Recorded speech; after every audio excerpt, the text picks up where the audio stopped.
Everyone, good morning না sorry দুপুর হয়ে গেছে। তো কালকে ভিডিওটা যে দিয়েছিলাম, কালকের ভিডিওটা একদম যাচ্ছে তাই অবস্থা হয়ে গেছে। বারবার ইয়েলো ডলার আসছিল, কারণ ছেলেকে দেখানো হয়েছে কোথাও না কোথাও কিছু মিস্টেক ছিল আর কি আমার ভিডিওতে। প্রথমে একবার আপলোড করলাম, করার পর দেখি ইয়েলো ডলার, সেটাকে আমাকে প্রাইভেট করে দিতে হয়।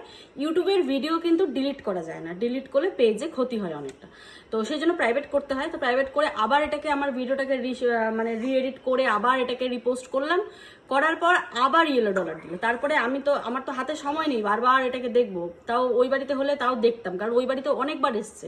অসুচ ঘরের পর যখন ভিডিওগুলো শ্যুট করতাম, ওকে দেখালেই ইয়েলো ডলার দিয়ে দিত। তো সেই জন্য আমার অত সময় নেই। তো কালকের ভিডিওটা কিন্তু আমার বেকার গেছে।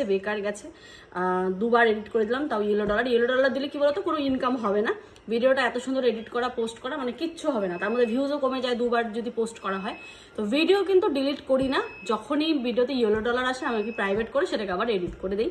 কারণ আমাদের মতো মানুষ ভিডিও ডিলিট করলে হবে? আমাদের ভিডিও দিয়েই ইনকাম, ভিডিও ডিলিট করলে কিন্তু চলবে না, তাই না? কখনো ভিডিও ডিলিট করতে হয় না, আর আমি জীবনেও করিনি। কারণ ভিডিও ডিলিট করলে পেজের ক্ষতি হয়, প্রাইভেট করা যায় ভিডিওকে। আর প্রাইভেট করে আমি আবার ভিডিওটাকে এডিট করে তারপরে পোস্ট করি। কিন্তু কালকের আমার একদম কপাল খারাপ ছিল, তাই ভিডিওটা আবার ইয়েলো ডলার দিয়ে দেয় এই যে পুচকাটাকে দেখানোর জন্য।